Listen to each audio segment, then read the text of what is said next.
Құрметті оқушылар, менің отаным Қазақстан тақырыбындағы сабағымызға қош келдіңдер. Қазір өз отанымыз туралы ой-пікірлерімізді ортаға салып, отандарыңа арнап салған суреттеріңді қараймын, өз ойларыңнан жазған шығармаларыңды тыңдаймын. Балалар, біздің отанымыз қалай аталады? Қазақстан жері қандай?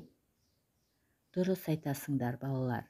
Қазақстан жері батыстан шығысқа қарай 300 мың шақырымға, солтүстіктен оңтүстікке қарай 1700 шақырымға созылып жатыр.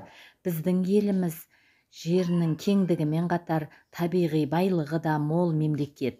Өрісі толы малы, тайдай тулаған балығы, теңіздей толқыған егіні, дала толы аң құсы, таусылмас кен байлығы да жеткілікті.